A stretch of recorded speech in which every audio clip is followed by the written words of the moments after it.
الحمد لله الحمد لله رب العالمين والعاقبة للمتقين والصلاة والسلام على رسوله النبي الكريم أما بعد فأعوذ بالله من الشيطان الرجيم بسم الله الرحمن الرحيم وإذ ابتلى إبراهيم ربه بكلمات فأتمهن قال إني جاعلك للناس إماما قال ومن ذريتي قال لا ينال عهد الظالمين صدق الله العظيم إن الله وملائكته يصلون على النبي يا أيها الذين آمنوا صلوا عليه وسلموا تسليما اللهم صل على سيدنا ومولانا محمد معدن الجود والكرم وآله وبارك وسلم پڑھیے ایک مرتبہ الصلاۃ والسلام علیک یا سیدی یا رسول اللہ وعلی آلک واصحابک وسلم علیک یا سیدی یا جد الحسن والحسین مولا صلی وسلم دائما ابدا علی حبیبک خیر الخلق کلہم یا اکرم الخلق مالمن علوذ به سواک عند حضور الحدیث الامامی یا ربی بالمصطفیٰ بلغ مقاصدنا وَاغْفِرْ لَنَا وَمَا مَضَىٰ يَا وَاسِعَ الْكَرَمِ۔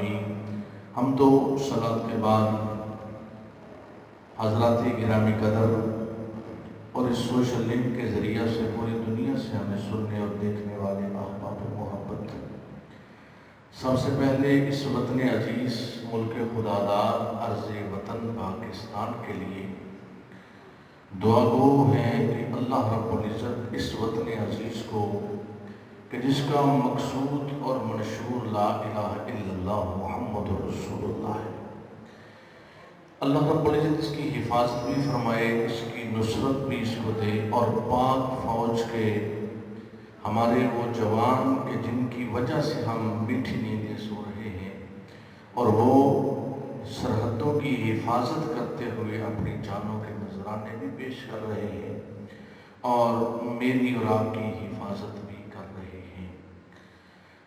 چونکہ یہود طاغوت ہنوز ہمیشہ سے قرآن کا فیصلہ ہے، مسلمان کا دوست کبھی نہیں ہو سکتا، مکاری اس کے خون کے اندر سرایت کر چکی ہے اور اس کا لب و لہجہ جدا جدا ہے، اور چونکہ ایمان والا ہمیشہ کسی کے داؤ پیچ میں آتا ہے، سرکار نے صحابی سے پوچھا کہ بتاؤ کتنی دنیا ایمان والی ہے اور کتنی بے ایمان ہے؟ انہوں نے عرض کیا کہ ساری ایمان والی ہے۔ دوسرے سے پوچھا، عرض کیا آدھی ایمان والی ہے آدھی بے ایمان ہے۔ تیسرے سے پوچھا، انہوں نے کہا کہ تیسرا حصہ ایمان والی ہے۔ تو عرض کیا گیا کہ جواب تو جدا جدا تھے، لیکن آپ کی جو تاثرات ہیں اور آپ نے سب کے جواب کو سچا قرار دے دیا۔ میرے آقا نے فرمایا جس میں جتنا ایمان تھا اس کو دوسرا بھی اتنا ہی نظر آتا تھا۔ تو صاحب ایمان بندہ ہی ہمیشہ دھوکے میں آتا ہے۔ تو حضرات گرامی قدر، اللہ رب العزت ملک پاکستان کی خیر فرمائے، اور انشاءاللہ تعالی یہ مدینہ طیبہ کے بعد اسلام کے نام پر بننے والی دوسری ریاست ہے، اللہ ضرور اس کی حفاظت فرمائے گا۔ آج کا ہمارا موضوع ہے حضرت ابراہیم خلیل اللہ علیہ السلام۔ چونکہ ہم ذوالقعدہ میں دوسرے عشرہ میں داخل ہو چکے ہیں اور پھر اس کے بعد آگے سفر عشق و محبت، سفر حج بیت اللہ کا ذکر بھی کرنا ہے۔ حضرات گرامی قدر، قرآن مجید کے اندر جناب سیدنا ابراہیم علیہ السلام کو بار بار آپ کا نام آیا ہے، اور آپ کے تذکار جمیلہ سے بار بار اللہ رب العزت نے مجھے اور آپ کو مطلع فرمایا ہے۔ سورہ بقرہ کی آیت نمبر 124 جس کی میں نے تلاوت کی، اس میں بھی اللہ رب العزت نے یہ فرمایا وَإِذِ ابْتَلَىٰ إِبْرَاهِيمَ رَبُّهُ بِكَلِمَاتٍ فَأَتَمَّهُنَّ، اور جب ابراہیم کو اس کے رب نے کچھ باتوں سے آزمایا، یعنی ابراہیم علیہ السلام کی آزمائش بھی اتنی ہی زیادہ ہے جتنا ان کا مقام اور درجہ ہے۔ اگر انبیاء کے وہ دادا ہیں اور ان کی نسل پاک میں بے شمار انبیاء کرام جلوہ گر ہوئے، بلکہ آپ کو جد پیغمبرہ کہا جاتا ہے، اور پھر سب سے بڑی بات یہ ہے کہ میری اور آپ کے کریم آقا حضور سید عالم صلی اللہ علیہ وآلہ وسلم آپ کی نسل پاک میں آپ کا ظہور ہوا۔ تو حضرات گرامی قدر ابراہیم علیہ السلام کو بے شمار آزمائش کا سامنا رہا، اور ساری زندگی آزمائش رہی۔ کہاں وہ نمرود جیسا بدبخت جس کے ساتھ آپ کا پالا پڑا رہا، اور وجہ کیا تھی؟ وجہ فقط یہ تھی، آپ کے دور کے اندر جب آپ تشریف لائے تو اس وقت ستاروں کی پرستش والے بھی لوگ تھے، اس وقت چاند کو پوجنے والے بھی لوگ تھے، اس وقت جناب جو ہے وہ نمرود کی پوجا کرنے والے بھی لوگ تھے، اس وقت اپنے اپنے بت بنا کر بھی لوگ بیٹھے ہوئے تھے۔ نمرود جس کی 800 سال سے زائد عمر گزری ہے، 400 سالہ اس کی زندگی جو ہے وہ بادشاہت پر محیط ہے، اور پھر 400 سال میرا رب اس کو جوتے پڑواتا ہے۔ یہ تو میرے رب کی حکمت ہے۔ قُلِ اللَّهُمَّ مَالِكَ الْمُلْكِ تُؤْتِي الْمُلْكَ مَن تَشَاءُ وَتُعِزُّ مَن تَشَاءُ وَتُذِلُّ مَن تَشَاءُ بِيَدِكَ الْخَيْرُ۔ بندہ کہتا ہے میں بادشاہ ہوں، میں سپر پاور بن گیا ہوں، میرے آگے اب کوئی شے نہیں ہے۔ میں عرض کرتا ہوں 4 لوگ تھے جن کو پوری روئے زمین کی بادشاہت ملی، ان میں 2 مسلمان 2 کافر۔ مسلمانوں میں حضرت سیدنا سلیمان علیہ السلام اور حضرت سکندر ذوالقرنین علیہ السلام، اور کافروں کے اندر ایک یہ نمرود بدبخت ہے، دوسرا شداد بن عاد جسے بخت نصر کہا جاتا ہے، اس کی بھی پوری روئے زمین پر بادشاہت رہی۔ لیکن ذرا غور فرمائیے، یہ نمرود کی موت کا حال یہ ہے کہ 400 سال اس کی بادشاہت ایسی بادشاہت تھی، ناز و نعم تھے، جیسے چاہتا تھا ویسے زندگی گزارتا تھا، کہ جب ابراہیم علیہ السلام کا اس کے ساتھ مکالمہ ہوتا ہے، آپ نے فرمایا کہ میرا رب وحدہ لا شریک ہے۔ یہ آپ سے آزادی کے بعد کی بات ہے، ضمن یہ بات آئی، میں اس کے ساتھ جوڑ کے سنا دینا چاہتا ہوں۔ میرا رب وہ ہے جسے چاہتا ہے مارتا ہے، جسے چاہتا ہے زندہ کرتا ہے، پیدا کرتا ہے۔ اس نے کہا یہ کون سی بات ہے؟ اس نے قید خانے سے 2 بندے بلائے، کہتا بھئی تمہیں کیا فیصلہ سنایا گیا ہے؟ اس نے کہا جی سزائے موت۔ کہتا جا تجھے آزاد کرتا ہوں۔ اس کا کیا ہے؟ اس نے کہا جی اس کی آج جو ہے یہ آزاد ہوگا، تمہیں اس کو سزائے موت دے دو۔ نمرود بدبخت کیا کہتے ہیں اس کو؟ سزائے موت دے دو۔ کہتا ہے یہ کیا بات ہے یار، میں بھی مارتا ہوں، میں بھی زندہ کرتا ہوں۔ حالانکہ یہ موت اور حیات کی تخلیق کی میں یہ کوئی دلیل نہیں بنتی، لیکن میں اکثر یہ کہا کرتا ہوں، ہمارے عرفاء نے لکھا ہے کہ آپ ایک دلیل سے 40 علماء کو چپ کروا سکتے ہیں، لیکن 100 دلیل سے ایک جاہل کو چپ نہیں کروا سکتے، کیونکہ دلیل ہوتی ہے علم والوں کے لیے۔ ایک دلیل سے 40 علماء چپ ہو جاتے ہیں کہ بندے نے دلیل صحیح دی ہے، لیکن 100 دلیل سے ایک جاہل نہیں راضی ہوتا۔ وہ کہتا ہے نہیں میں ایسے نہیں مانتا، ایسے کرتا ہوں، ایسے نہیں کرتا، حالانکہ یہ اس کے ساتھ کوئی دلیل کا موازنہ نہیں تھا۔ خیر مکالمہ چلتا رہا۔ المختصر کہ جناب سیدنا ابراہیم علیہ السلام نے فرمایا پھر سن، میرا خدا مشرق سے سورج طلوع کرتا ہے تو مغرب سے کر کے دکھا۔ اب وہ لاجواب ہو گیا، کہتا یہ تو نہیں ہو سکتا۔ آپ نے فرمایا میرا خدا مشرق سے سورج طلوع کرتا ہے تو مغرب سے کر کے دکھا ذرا۔ تو پھر وہ خاموش ہوا۔ تو بات کرنے کا مقصد یہ ہے کہ یہ 4 لوگ جو ہیں انہوں نے پوری روئے زمین پر بادشاہت کی، اور نمرود جو ہے اس نے 400 سال تو بڑی عیش و عشرت، ناز و نعم، اور ابراہیم علیہ السلام نے اس کے ساتھ جو آپ کا پالا پڑا، لیکن جو 400 سال اس کے آخری ہے نا نمرود کے، مچھر آئے، مچھروں کی فوج میرے اللہ نے بھیج دی، قربان جاؤں۔ الم تر کیف فعل ربک باصحاب الفیل، پتہ ہے انہوں نے کیا کیا ہاتھی والوں کے ساتھ؟ اب ابیلیں گئی تھی چھوٹی چھوٹی، میرے رب کی قدرت کے سامنے تو کوئی شے نہیں۔ اب ابراہیم کی ذات جو ہے یہ حزب اللہ والے ہیں، اللہ کی جماعت ہے، اور نمرود ان کے ساتھ پالا ڈال رہے ہیں۔ اسے یہ نہیں معلوم کہ یہ پالا ابراہیم کے ساتھ نہیں ہے بلکہ وحدہ لا شریک کے ساتھ ہے۔ تو مچھروں کی فوج آتی ہے۔ روایات میں لکھا ہے کہ سورج نظر نہیں آتا تھا، اس قدر وہ مچھر تھے، اور کئی دن اور کئی راتیں، اور انہوں نے عوام کا گوشت نوچ لیا تھا۔ اور لیکن رب نمرود کو موت نہیں دے رہا، اس کو یہ دکھانا چاہ رہا ہے کہ دیکھ بدبخت اپنی آنکھوں سے دیکھ۔ آپ یہ دیکھیں کہ ایک بندہ کسی کی مخالفت میں ہو اور رب اس کو عروج دے رہا ہو، اور پھر وہ مخالف اس کو دیکھ بھی رہا ہو، اب آپ خود اندازہ کریں اس کے دل کی کیفیت کیا ہوگی، اور اس کے ڈپریشن اور طرح طرح کے مسائل بڑھتے چلے جائیں گے کہ میں تو اس کے مارنے کے در پہ ہوں، لیکن یہ دن بدن اس کو عزت مل رہی ہے۔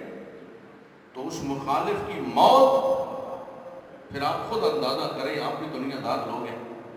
تو اللہ رب العزت نمرود کو یہ دکھا رہا ہے کہ یہ تیری فوج تھی، یہ تیری عوام تھی، یہ تیرے وزیر مشیر مسلی تھے، گوشت اس طرح نوچ لیا مچھروں نے، اور ایک مچھر اس کے ناک کے ذریعے اس کے دماغ میں چلا جاتا ہے۔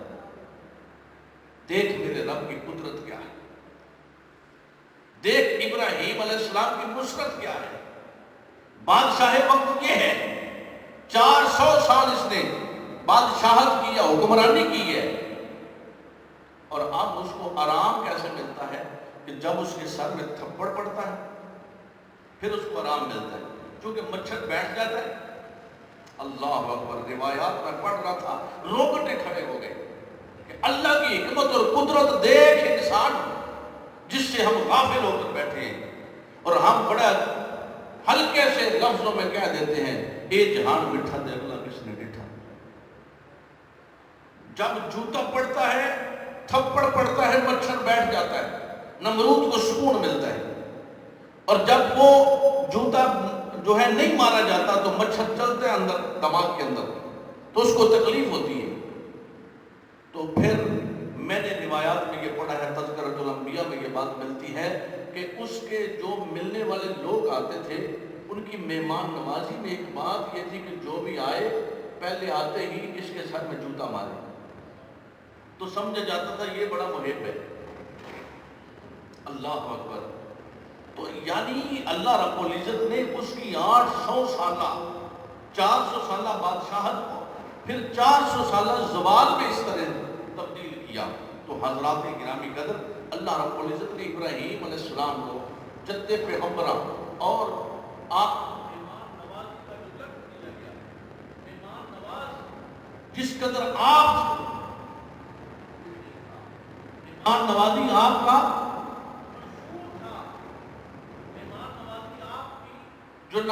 جو ہے عادت مبارکہ تھی، اور مہمان نوازی آپ کے جس طرح یہ کہہ لینا عادت ہے، عادت بن چکی تھی۔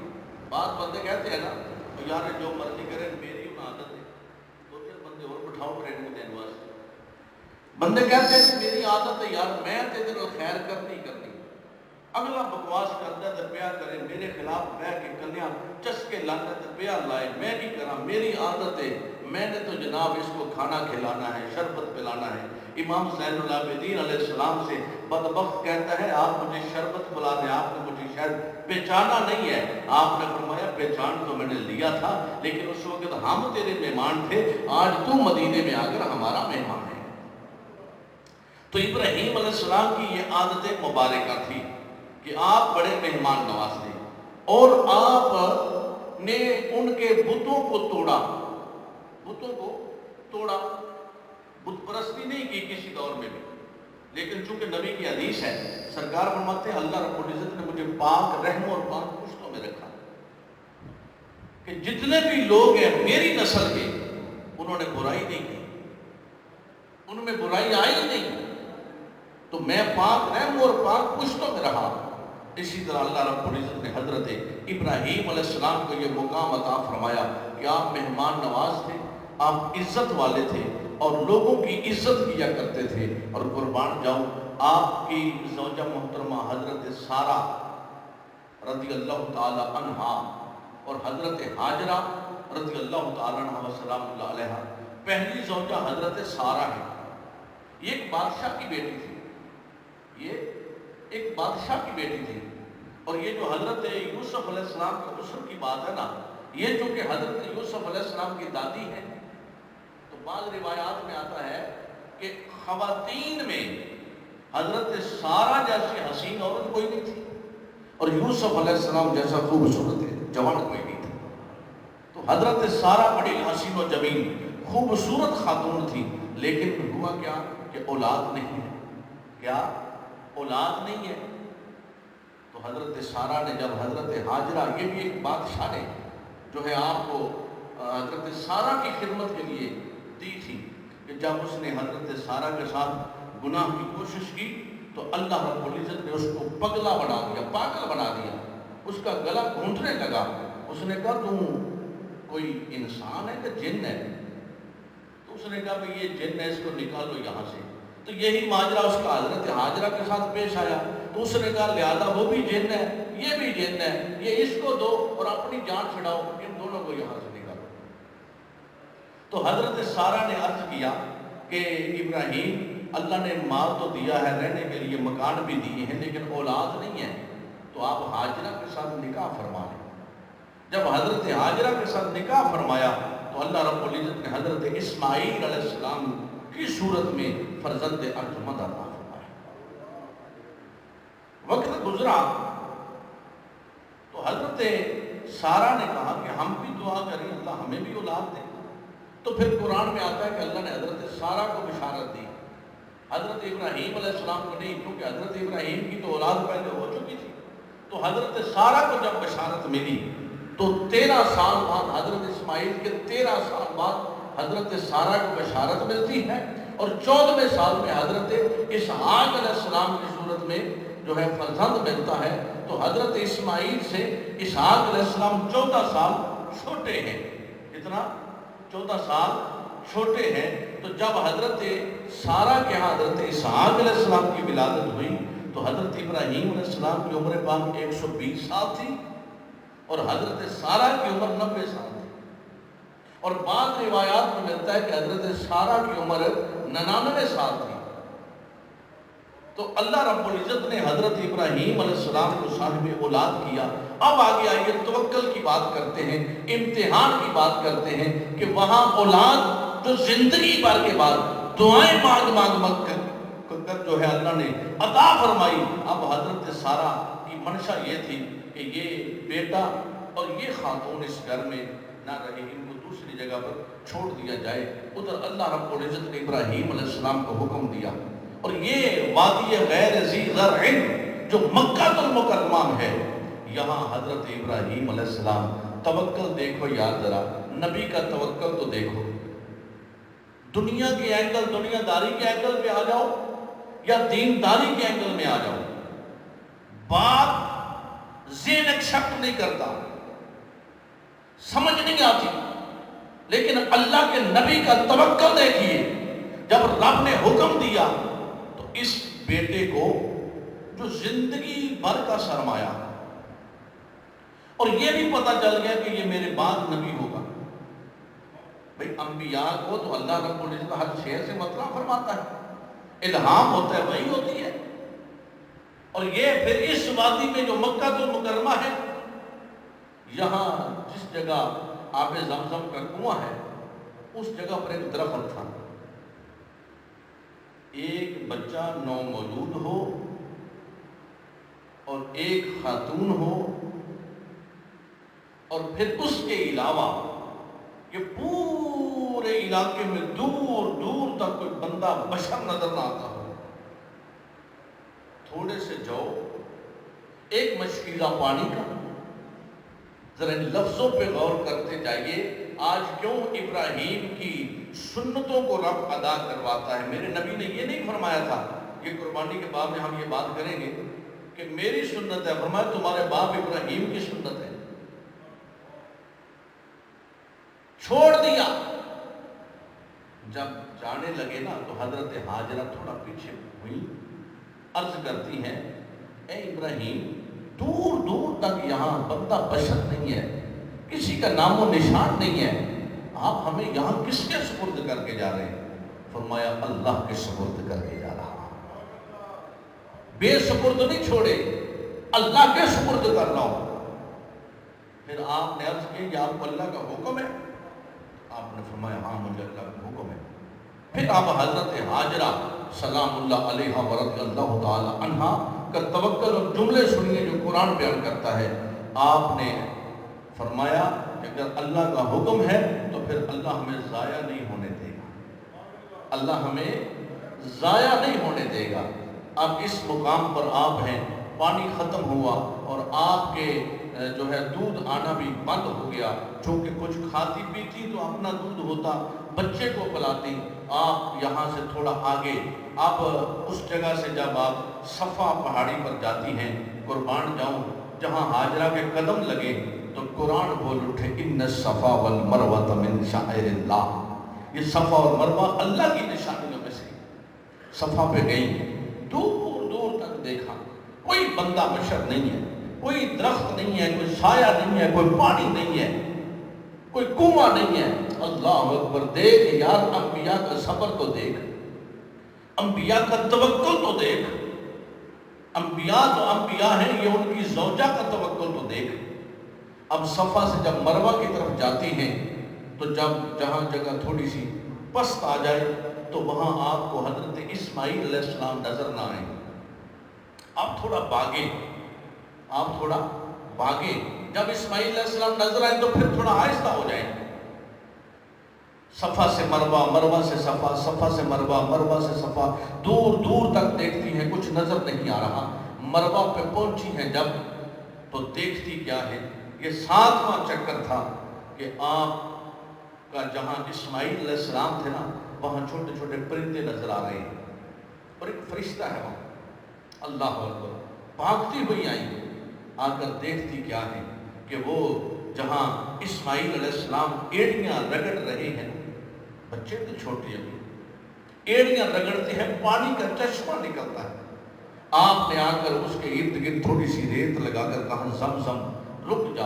حضور علیہ السلام فرماتے ہیں اگر زمزم نہ فرماتی تو یہ ہمیشہ کے لیے چشمہ جاری رہتا اور اس کا پانی کبھی نہ تھمتا۔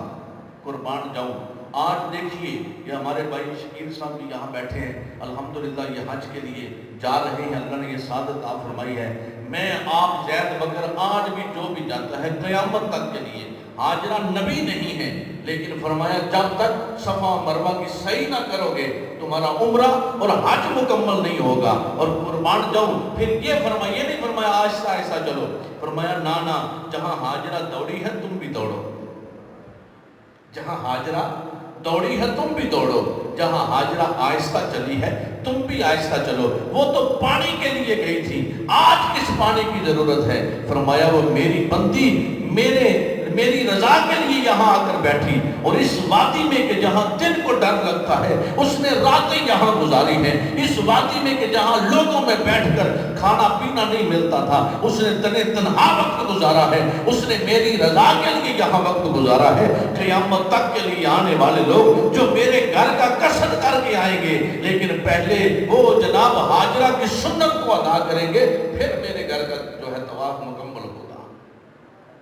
قربان جاؤں، پھر قبیلہ جرہم وہاں آیا اور ان کے پاس جانور تھے، اب مکہ آباد ہو رہا، ان کے پاس جانور تھے، حضرت ہاجرہ کے پاس ہی آب زمزم تھا، انہوں نے کہا ہمیں پانی چاہیے، آپ نے فرمایا ہمیں دودھ چاہیے۔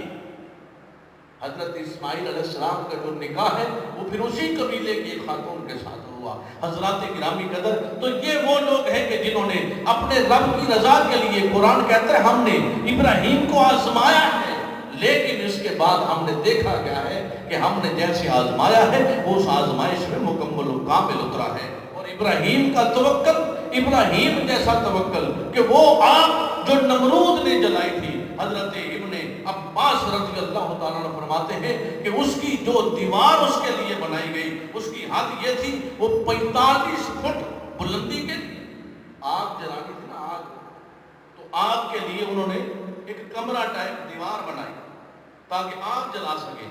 حضرت ابن عباس نے اس کو روایت کیا ہے، آپ فرماتے ہیں 45 فٹ بلندی پر بلندی تھی اس دیوار کی، اور 30 فٹ فٹ چوڑائی تھی اس کی اور 45 فٹ اس کی لمبائی تھی. کتنا؟ اونچائی بھی 45 فٹ، لمبائی بھی 45 فٹ اور 30 فٹ. یہ آج کے پیمانے کے مطابق میں حساب کر کے آپ کو بتا رہا ہوں. تو 30 فٹ اس کی چوڑائی تھی. آگ جلائی گئی.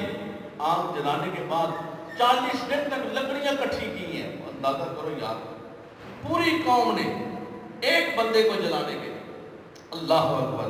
دیکھو ذرا، جو رب کا ہوتا ہے اس پہ آزمائش کیسے آتی ہے، جو رب کا ہوتا ہے تکلیف کیسے آتی ہے. لیکن اگر وہ سچا ہے رب کی رضا پر تو 1000 لوگ منہ بکواس کرنے والے ہوں، اس کا کسی کا جو نقصان نہیں پہنچا سکتے، اس کا بال بیکا نہیں کر سکتے. ساری قوم نے مل کر لکڑیاں کٹھی کی ہیں ایک ابراہیم کو جلانے کے لیے. اللہ اکبر. اور جب جلانے کا وقت آیا تو خود اپنے ہی لوگ اس بات سے قاصر ہیں کہ اب ابراہیم کو اس میں پھینکے کیسے، اس کی تپش بڑی ہے. پھر وہ شیطان لعین آیا جو نمرود کا یار تھا، کہتا ہے منجنیق تیار کرو. جی منجنیق تیار کرو. منجنیق سادے لفظوں میں یہ کہہ لیں، آج کل جنگ کا موسم ہے، یہ توپ ہے نا، توپ گولا پھینکتی ہے. تو یہ آج کی ٹیکنالوجی ہے کہ ادھر سے اس کا جو بٹن لگے ہیں ان کے ذریعے یا اس کے کوئی جو ہے اس کے ساتھ انہوں نے اس طرح، جس طرح گیئر ہوتا ہے، اس ٹائپ کی کوئی چیز لگا رکھی ہے کہ جس کو کھینچتے ہیں تو گولا جاتا ہے.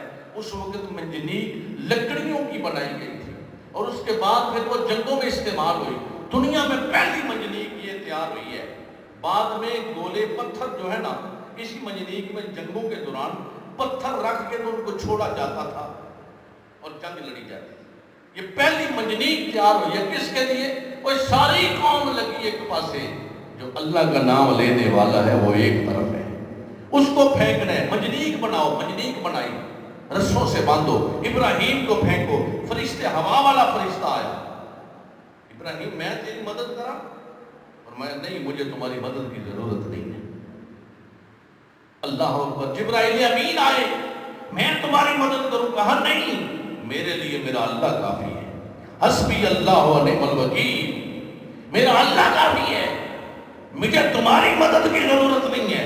چونکہ میرے رب کی رضا ہے تو میں اپنے رب کی رضا پر راضی ہوں. اللہ اکبر. ابراہیم علیہ السلام کو اس آگ میں ڈالا گیا. آگ میں ڈالا گیا. ایک روایت میں نے پڑھا ہے 40 دن آپ اس روایت آگ میں رہے. ایک روایت میں 50 دن اس آگ میں رہے. وہ بادشاہ جو نمرود ہے نا، اس نے ایک دن دیکھا کہ آگ تو جل رہی ہے اور ابراہیم باغ میں بیٹھے ہیں. اقبال نے کیا خوبصورت عکاسی کی ہے. بے خطر کود پڑا آتش نمرود میں عشق، عقل ہے محو تماشائے لبے بام میں. وہ عقل تو سوچ دی ہے نا یار کہ جاؤں کہ نہ جاؤں. آگ میں گیا، جلس جاؤں گا. اب نمرود نے دیکھا کہ ابراہیم بیٹھے اور ایک بندہ پاس بیٹھا. عجیب بات ہے، کوئی عجیب بات ہے. ابراہیم باہر نکلے گا؟ میں ہاں نکلوں گا. اب اس کے دل میں پھر خیال کیا ہے؟ منافق ہے نا. تو منافق جو ہوتا ہے نا، چھپکلی میں کیوں تسی مارتے ہو؟ سرکار فرمائے جو پہلی سٹے مارے وہ سواب ہے، دوسری سٹے مارے اور کٹ سواب ہے، تیسری سٹے مارے اور کٹ سواب ہے. کیوں؟ یہ ہوا یعنی کافر سے منافق برا ہے. کافر کا پتہ ہے بھائی بدبخت ہے، تو منافق جڑا بیچ رہ کے بیچ رہ کے آپ کا کھا کے، آپ سے تنخواہ لے کے، آپ کی روٹی کھا کے، آپ کے خلاف باتیں سنے یا کرے، اس سے بڑا بدبخت کون ہو سکتا؟ تو یہ چھپکلی نے بھی یہی کام کیا تھا. اللہ اکبر. اب نمرود نے یہ کہا کہ اب یہاں تو آگ گلزار بڑھ گئی ہے، نکلے گا نا آگ بھائی بلدی سینڈل نکلو گے باہر؟ فرمایا ہاں نکلو گا. پھر باہر آ گئے. اب اللہ آپ کہتے ہیں عجیب گل ہے یار، تو اتنے جتنے بیٹھا سا اتنے گلزار سی، اتنے چمبیلی موتیے دے پھول سن، یہ نال تیرے بندہ کیڑا سی؟ آپ نے فرمایا کہ رب نے فرشتہ بھیجا تھا جو میرے ساتھ بیٹھے تاکہ میں اکیلا بیٹھ کر یہاں گھبرانا. سمجھ گیا تھا لیکن مور لگ چکی سی نا، مور لگ چکی سی، اس نہیں مرنا، اس بدبخت ہی رہنا ہے۔ بڑے بندے تسی جنی مرضی کوشش کرو، مور لگ جاندی، بدبختی ہمیشہ مقدر بڑی رہندی۔ آخر نمرود پہ بدبختی مقدر بن چکی ہے، یہ سمجھ تو گیا ہے رب کی قدرت کو، لیکن اس کے باوجود مانے گا نہیں۔ اور حضرات جس کا توکل رب پہ تھا تو ابراہیم کے لیے آگ کو گلزار کر دیا گیا۔ اور قربان جاؤں ابراہیم کی شان الوہیت جو ہے، شان الوہیت کے ساتھ ابراہیم کا پیار یوں ہے، اور نبوت اللہ رب العزت نے ابراہیم علیہ السلام کو آپ کا مقدر بن گئی۔ قربان جاؤں فرشتے کہتے ہیں یا اللہ ابراہیم، رب بیٹھا، فرشتے بیٹھے، رب بندہ ویکھو میرا بندہ ابراہیم کنج میرا ذکر پہ کرتا ہے، کنج میرا نام پہ لیتا ہے، میری تسبیحات پہ کرتا ہے۔ فرشتے آندے نے یا اللہ ابراہیم تیرا نام نہیں لوے گا تو کیڑا لوے گا؟ انہوں ازواج دیتی یعنی مال دیتا ہے، اولاد دیتی یا مکان دیتے نے، ابراہیم تیرا ذکر نہیں کرے گا تو کون کرے گا؟ رب بندہ جا کے میرے بندے دا امتحان لے لو، میرے بندے دا امتحان لے لو، آزمائش کر کے دیکھ لو۔ فرشتہ آندہ ہے، ابراہیم علیہ السلام بیٹھے جناب، پیڑاں، اونٹ، بکریاں، بے شمار مال ہے۔ وہ بندہ آ کے کہتا ہے سبحان اللہ و بحمدہ سبحان اللہ العظیم، اللہ کا نام لیتا ہے۔ ابراہیم علیہ السلام فرماتے ہیں ٹھہرو یار، میرے رب دا نام لے آئی، میرے محبوب دا نام لے آئی، میرے جناب معبود دا نام لے آئی، رک ایک واری پھر لے، ایک واری پھر لے۔ فرشتہ آندہ ہے پہلے تو لیا اپنی مرضی نہ، ہن تیری مرضی نہ لواں گا، دمے گا کی ہے، دمے گا کی؟ آپ نے فرمایا اے مال میں ادھا تینوں دے دیا گا، ادھا مال دیتا، انہیں نہ لیا، وہ جان لگا، فرمایا رک پھر میرے مالک کا نام لے، ہن کی دمے گا؟ کہ ادھا مال جڑا ہے وہ بھی دے داں گا، وہ بھی دیتا، فرمایا رک، جان لگا نا مال لے کے، آخر رک پھر میرے محبوب دا نام، پھر میرے مالک دا نام لے، پھر میرے اللہ دی تسبیح بیان کر، پھر میرے اللہ دی حمد بیان کر۔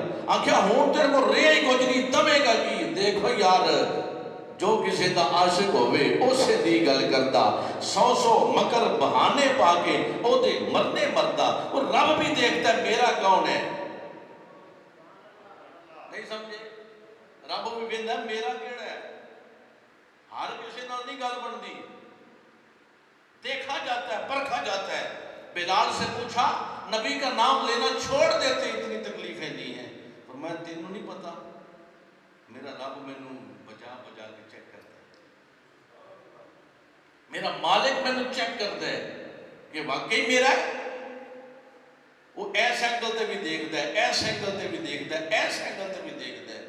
جدو ہر اینگل تے بندہ مکمل کامل ہو جائے پھر رب بندہ ہے میرا ہے۔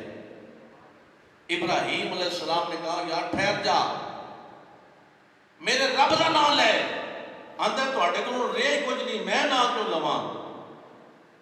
آپ نے فرمایا یہ بھیڈاں بکریاں چارن واسطے کوئی نوکر بھی تو چاہیے نا، اللہ اکبر، کوئی غلام بھی تو چاہیے نا، کوئی چرواہا بھی تو چاہیے نا۔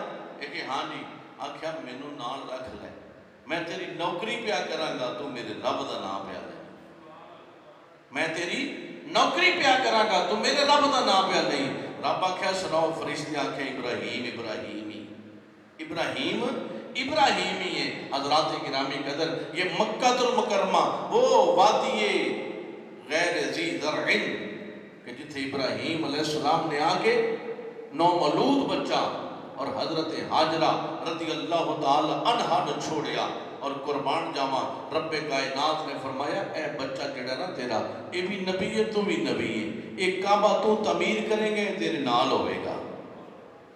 ابراہیم علیہ السلام نے کعبہ اللہ کی تعمیر فرمائی، اور جس کعبے کو ابراہیم نے جس کی تعمیر فرمائی، کعبہ تو آدم علیہ السلام جب زمین پر آئے تو اس جگہ پہ آئے، مکہ المکرمہ کا یہ سارا علاقہ تھا، صحرا تھا سارا، تو یا اللہ اتنے نہ بندہ نہ بشر نہ فرشتیاں دی کوئی آواز، اتنے تے تسبیحاں سنتا سن۔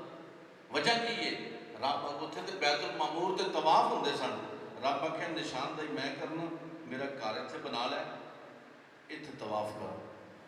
ابراہیم علیہ السلام نے اس کی تعمیر نو کی ہے، اللہ اکبر۔ اس کی بلندی 9 ہاتھ تھی، اور رکن اسود سے لے کر رکن شامی تک 33 ہاتھ، اور رکن غربی سے لے کر وہ رکن یمانی تک 31 ہاتھ، اور رکن یمانی سے لے کر رکن اسود تک 20 ہاتھ، اور رکن شامی سے لے کر رکن غربی تک 22 ہاتھ، جو کعبۃ اللہ ابراہیم علیہ السلام نے تعمیر کیا۔ لیکن سب سے بڑی بات کیا ہے؟ اب کعبہ تو تعمیر ہو گیا، آواز نہ تساں سنی نہ میں، نہ بندہ نہ بشر۔ ابراہیم نے آخیا کہ یا اللہ یہ بنا چھڈیا، انہوں آباد کرنے والے بھیج دے، انہوں آباد کرنے والے بھیج دے، اور میری نسل وچوں آخر الزمان رسول اتھے آئے تے یہ آباد ہوئے۔ رب اس جگہ نو محفوظ فرما لیا، وَاتَّخِذُ مِن مَقَامِ إِبْرَاهِيمَ مُصَلَّى۔ رب آندا ہے مقام ابراہیم تے آگے بھی نفل پڑھ۔ یا اللہ کیوں پڑھا؟ ابراہیم علیہ السلام ساری زندگی پتھراں تے چلے، اس پتھر تے کوئی خاص گل نہیں، آکھے اس پتھر تے کھڑے ہو کے ابراہیم نے میرے کو میرا مصطفیٰ منگیا سی۔ تو جس پتھر پہ کھڑے ہو کر ذکر مصطفیٰ، چاہت مصطفیٰ، نصرت مصطفیٰ، عزت مصطفیٰ، طلب مصطفیٰ کی جائے، فرمایا نبی میرا ہے، خلیل میرا ہے، زندگی بھر اس نے اپنی زندگی میرے توکل میں گزاری ہے۔ اگر میں آگ اس کے لیے گلزار کر سکتا ہوں، میں اس کے لیے جو ہے جنت سے دمبا بیچ سکتا ہوں، ہر کام ہو سکتا ہے، لیکن اس پتھر کو عزت اس لیے ہے کہ ایک خلیل ہے، اور خلیل کھڑے ہو کر مجھ سے میرا حبیب مانگ رہا ہے۔ خلیل پتھر پہ کھڑے ہو کر مجھ سے میرا حبیب مانگ رہا ہے۔ تو حضرات گرامی قدر، ابراہیم علیہ السلام نے اپنی ساری حیات طیبہ ان لوگوں کا مقابلہ کرتے ہوئے، اور یہ ایک ایسا وقت تھا کہ کائنات میں 2 مومن تھے، ایک ابراہیم علیہ السلام تھے، دوسرے حضرت حاجرہ سلام اللہ علیہ تھی، تیسرا مسلمان ہی نہیں تھا۔ کئی بدبختان نے ابراہیم علیہ السلام جھوٹ بولیا کہ میری بہن ہے۔ اب چونکہ وقت نہیں، یا اگلے جمعے میں اس پہ خاص موضوع رکھ کے اس بات کی تفصیل پیش کی جا سکتی ہے۔ تو بھائی اس وقت کائنات میں اور مومن ہی کوئی نہیں تھا، تو مومن ہونے کے لحاظ سے بہن بھائی تھے جی۔ تو یہ دور تھا ابراہیم علیہ السلام کا کہ ساری قوم مٹانے میں لگی ہوئی ہے، لیکن فانوس بن کے جس کی حفاظت خدا کرے وہ شمع، فانوس بن کے جس کی حفاظت ہوا کرے وہ شمع کیا بجھے جسے روشن خدا کرے، وہ شمع کیا بجھے جسے روشن خدا کرے۔ جس میں محمد رسول اللہ جلوہ گر ہونے والے ہیں، اس اسماعیل کی کیا شان، اور اس کو کون نقصان پہنچا سکتا ہے؟ وہ تو حاجرہ ساتھ ہے، اگر اکیلے اسماعیل بھی ہوتے تو فرشتے ان کی حفاظت کرتے، فرشتے ان کی حفاظت کرتے۔ اللہ رب العزت ہم سب کو عمل خیر کی توفیق عطا فرمائے، انبیاء کے ذکر کو سمجھنا، انبیاء کے تذکار کو سمجھنا، اور ابراہیم علیہ السلام اور بیت ابراہیمی کے ساتھ حضور علیہ السلام کی بڑی مانوسیت ہے، بڑی محبت ہے۔ انشاءاللہ آئندہ کسی جمعے میں ہم اس تعلق کو بھی بیان کریں گے بڑی تفصیل کے ساتھ۔ اللہ تعالی ہم سب کو عمل خیر کی توفیق عطا فرمائے۔ وآخر دعوانا الحمدللہ رب العالمین۔ سنت